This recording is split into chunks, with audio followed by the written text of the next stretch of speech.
Special night, senior night. I think it's a time to it gives you a little bit of reflection. And got 3 senior players that will be out there tomorrow. And then we've got 4 managers, and then 1 real special.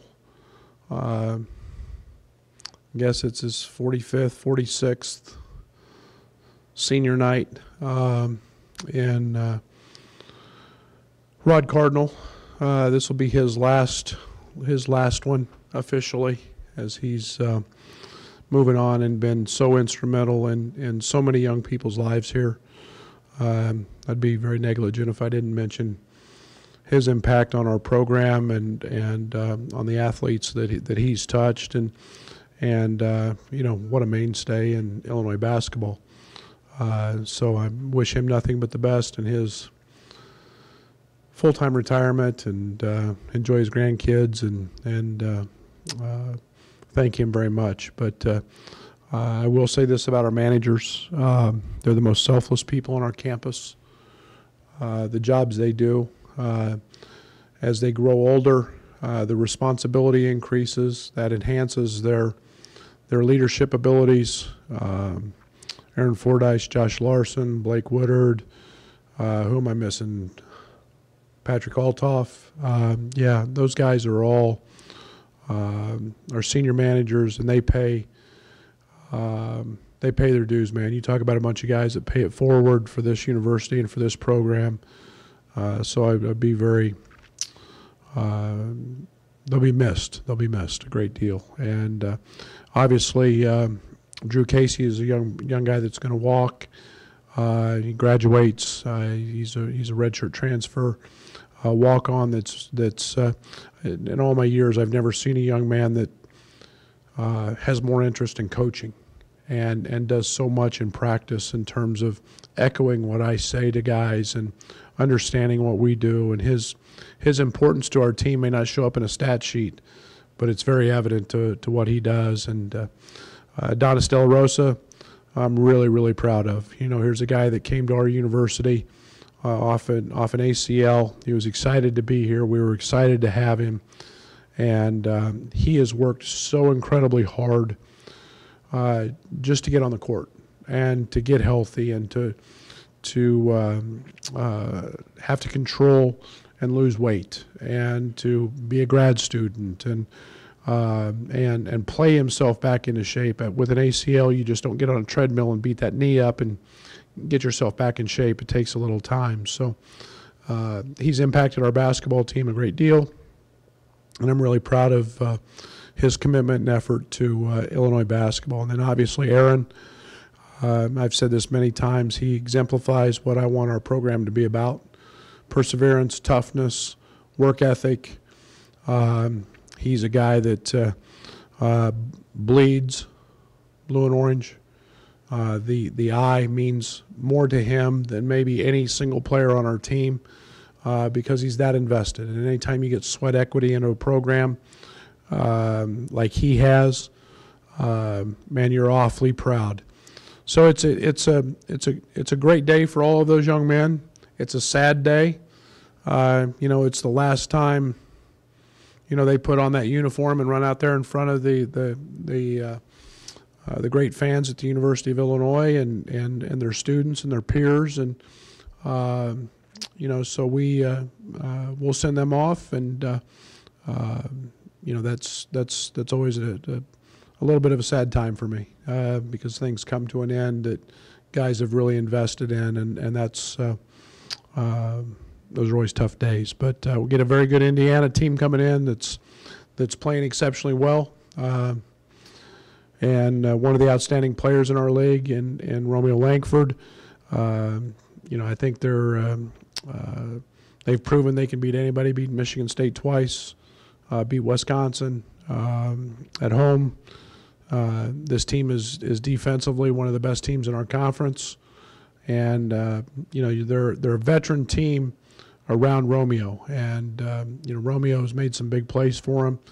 He was very, very effective in the first game against us. And we'll expect a tremendous game tomorrow night.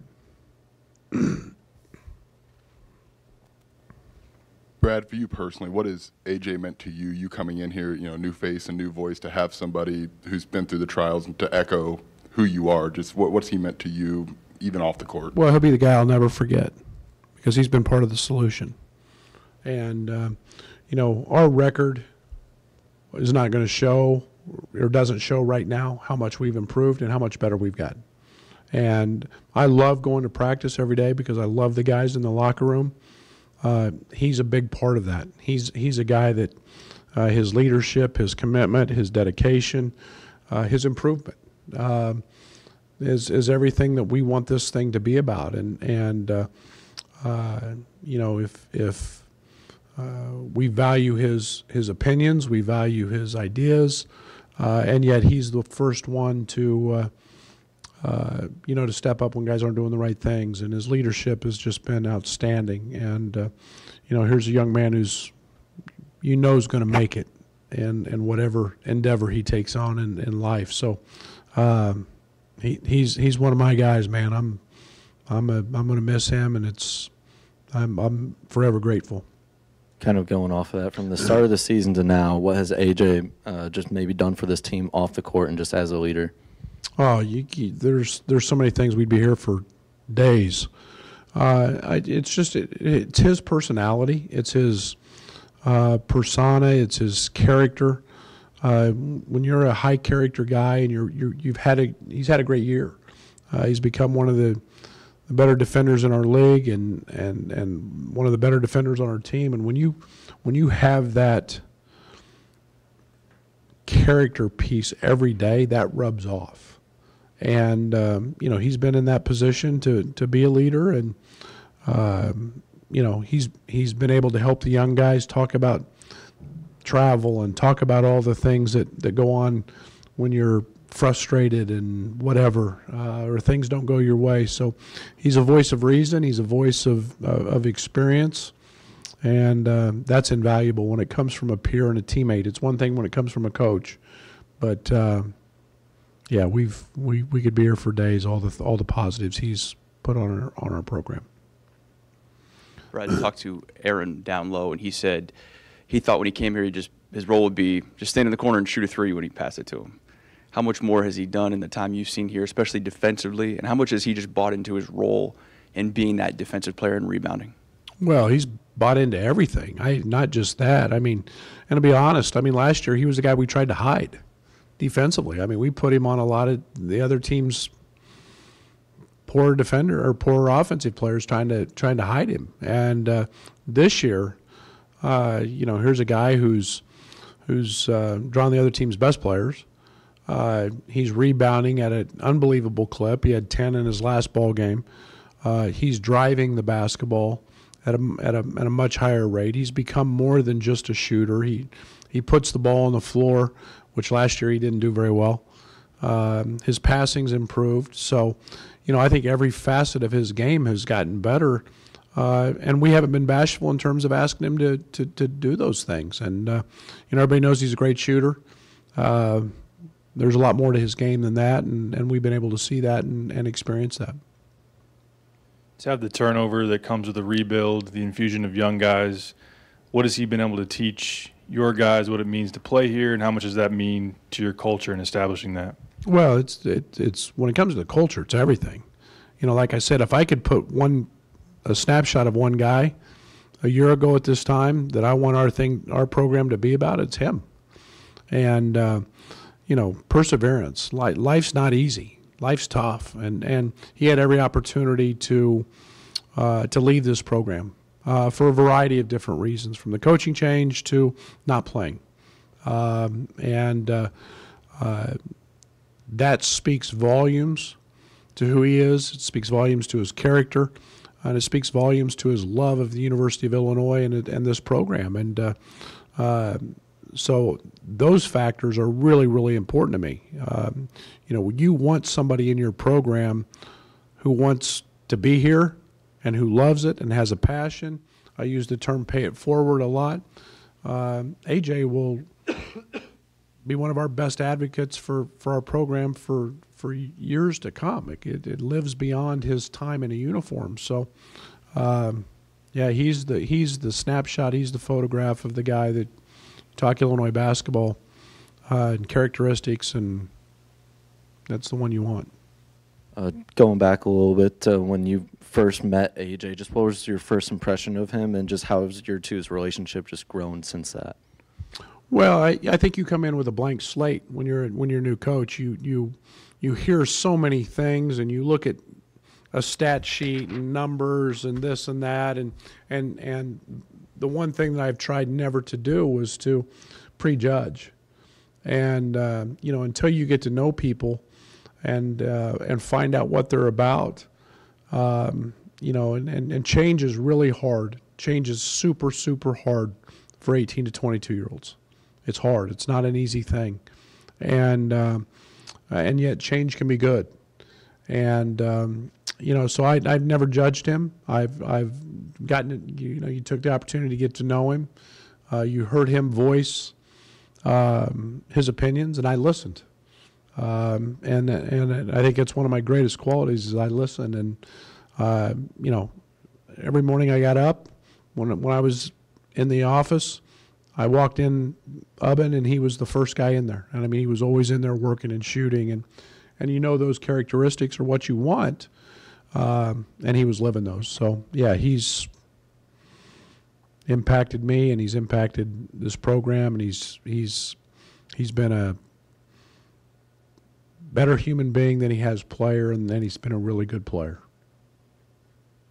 This is a team that has a lot of young leadership. There's a lot of young guys who play. Some older guys, as the only senior who plays a lot, would be kind of hurt by their ego at that. But how would you evaluate how AJ has dealt with that and fit into that picture?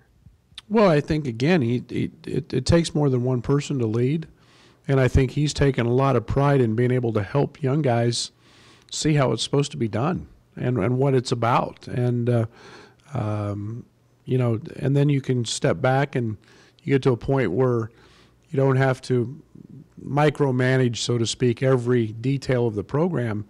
That's where this team has grown so much is now it's not me every day. It's not me leaning on AJ or whoever. This team now has a voice, and they put themselves in that position, and AJ's responsible for that. It's the coach doesn't have to be around all the time, and now young guys are stepping in, and he's handled that as professionally as I could ask and ever want it. Brad, as Adonis was working back from his own injury, we saw him stay after a lot to work with the two younger big men. What does that say about him, and how big of an impact has he had on the two freshmen, Samba and Georgie? Again,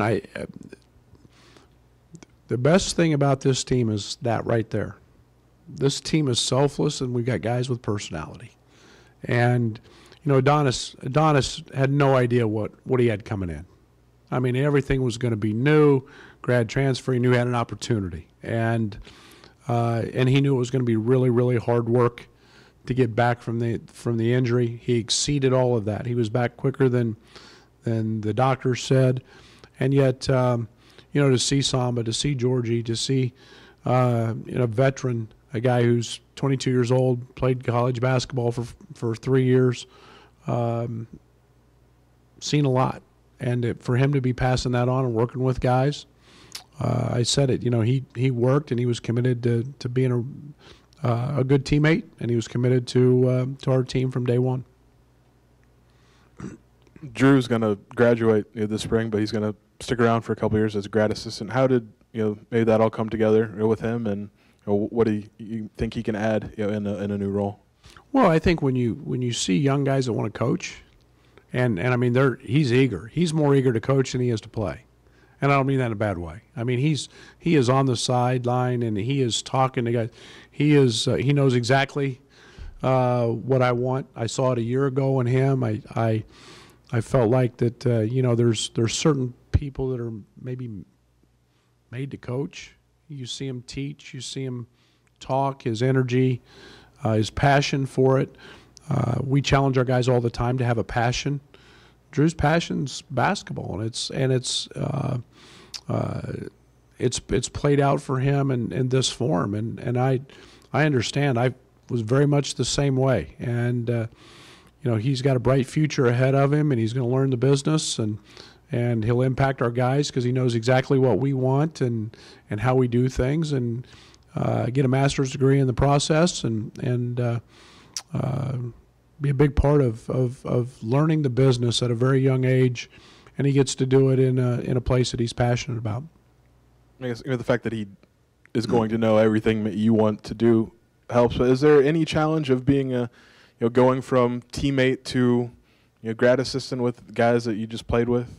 Yeah, I think there's a little bit of adjustment early, but I think he's also got the respect of everybody in terms of everybody's understanding that he knows what he's talking about. He's informed. He's passionate. There's he's got to go from the other side of now he has to hang around with us old men and not so much the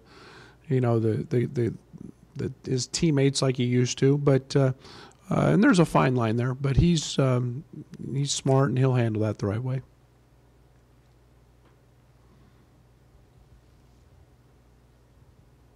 You might already hit on this, but just the rematch with Indiana, and especially now that they've maybe gotten back on track a little bit, what do you expect from them this time? Anything different from the first matchup? Well, I think obviously I was watching it. They were 11-2, 2-0. It was January 3rd, and here we are 2 months later, and I think we were 4-something, and we did some good things. We did some things very, very poorly. I've said it many times. We're a much better basketball team now. We had a very, very selective and small portion of offense in, and that was evident. They're very good defensively. We had 4 or 5 shot clock violations in that game. The game was transition and offensive rebounding. You look at their last 4 games, their offensive rebounding at a very, very high clip. Romeo's playing extremely well. They are who they are. I think they're a little healthy. We'll see Fennessy in the lineup, who did not play in the first game. He's a really steady. He's got great poise for a young guy, they're fighting for their life. So we'll get a very, very good Indiana team tomorrow night. Like you said, they're fighting for their postseason life. I know you guys want to play in the postseason and make as far as you can too, but what would it mean to deal them a blow like that, right here at the end of the season, given the history of these schools and these fan bases? Well, I don't worry too much about that. That's for all you guys. I'm worried about winning the game and trying to help our team position itself the best we can for postseason and the Big Ten tournament, and which I'm, my goodness, I mean, I don't know how you pick a team to win that. You've got, I don't know right now whether you're better off playing the top 4 teams in the league or the bottom 4. And I think that's exciting for the fans, and it's exciting for all of us. You want to be playing your best. We played probably our best half of basketball all year in the first half against Northwestern. Both ends of the court, we were tremendous. Our defensive efficiency was .68, which is the best we've had, or .7. And we had .68 in a couple different areas so it was exciting to see that. And that's what you want to ask for as you head into the tournament and the next game. And so I don't worry about all the other stuff. We're going to show up and play as hard as we can play and try to have one more point on the board at the end than they do. You talked about Indiana and their defense and how well Langford's playing right now. He was a big difference in the second half in that first matchup. What's maybe a different attack, or what's the game plan for slowing him down? You think I'm going to tell you that? Probably not. You're exactly right. It would help if we could keep him off the foul line as much as we put him on.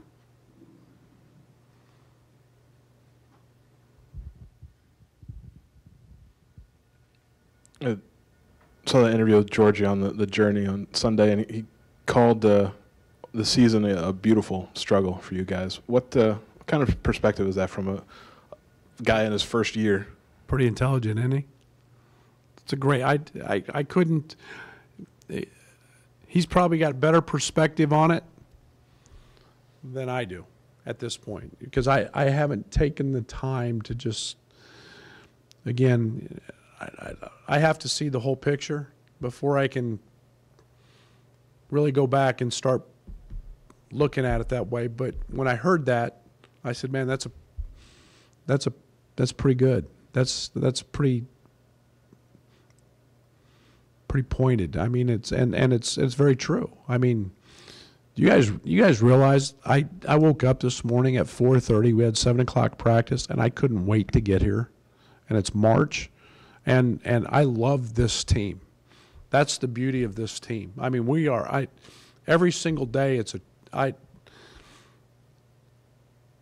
they challenge you, you grow, you see the positives, you see the bright future, you see the now, and you see a guy like Aaron Jordan out here taking charges today, and that part of it is so refreshing, and that's the beautiful part of it. And yet we played one of the hardest schedules in the country that we weren't prepared for early. We weren't made for that yet.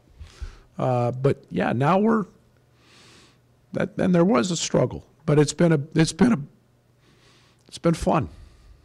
Coach, you mentioned morning practice. When did you first get involved in morning practice? How do you think it affects the team now, and how does it affect recruiting? Do recruits like the idea of morning practice?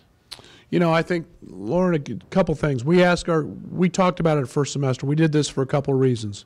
One, we wanted to keep our guys around more. We didn't see them enough. So what I mean by that, we're scattered. We live all over campus. Academics are in the middle of campus. We weren't seeing our guys until literally 20, 30 minutes before practice. So now they're over in the morning. Their classes, we have first classes at 11. We have a couple guys with 11 o'clock classes, but they're around. So we would sit in our locker room area and hang out, and we would have breakfast, and we would talk to them, and we've been around them so much more. That was the intent first semester. And then we started asking our guys, as we got closer to having to do classes second semester, hey, did you like it? Our guys loved it because they had their day then, and it was their choice second semester. We love it. It's affected us. I think it's made our staff more efficient. We're able to get out and recruit and not feel like we're missing practice. There's some challenges with it. An 8 o'clock Wednesday night game, and wherever, we've had to bump a little bit and do some different things with that. But I think once you get acclimated to things, it becomes really easy. And I'm a big fan of it, and I know our players. I gave them the vote at semester, and they love it. Had you ever done it before? I'd never done it before. This is a long time ago. Chuck Daly, when he was a coach of the Pistons, I heard him speak, and he said the most optimal time to practice, where you get the most benefit, was 10 o'clock in the morning. And that becomes really hard when you're in the college level because of classes. And I know it's helped me immensely. I wake up and I go to practice. And to be very honest, you don't have 25 distractions or negative things hit you before practice. So I go to practice in a great frame of mind every single day, and it's the first thing that I wake up. Like I said, I woke up 4:30 this morning, and I'm thinking about basketball, and it's not all the other things, and that's very refreshing, to be honest. Coach, with the emotions of senior night, knowing how that building's going to be, what that game means for both sides, do you have to say anything as far as controlling those emotions? Do you play into that, try to fire that up? And is this team, a young team, more ready to handle that now versus maybe earlier in the season? I think we're more ready. I think this team's really close. I don't think you have to say a lot. They know. Senior nights are exceptionally hard for those who are invested. And, I had 3 senior nights at Stephen F. Austin when I was there, and all 3 of those groups became the winningest seniors in the history of the program. And, we had one senior who couldn't play. Couldn't start him. We couldn't get the tears to shut down. And, there's challenges that way. But it's good, man. That's what this thing is all about, is investment and passion, and this group knows. This is a really close team, and they understand that. With Georgia and Iowa, you've got 2 guys from disparate backgrounds, so maybe a little similarities even there. But what has it maybe meant for those 2 guys to come in and immediately, become key pieces for what you're trying to build here? I think it's they've both been able to handle, because they're talented, because they were at a different place maturity level than a lot. I think it's than a lot of young guys. I think it speaks volume about their character, how mature they are. But that's one I'll need to answer in a month, because their impact on our program this season and for the future is huge. And to see 2 young guys that have gone through real struggles, and I'm talking this year, and keep persevering and keep positive and keep, they're not dealing with normal freshman stuff because of the stage they've been put on and the platform they've been put on. And they've done nothing but exceed every expectation that I had for both of them. And that's, there's very few freshmen who have impacted a team nationally. There's some, obviously. You can look at the Duke guys, but there's very few that have impacted a team like those 2 guys have impacted our team.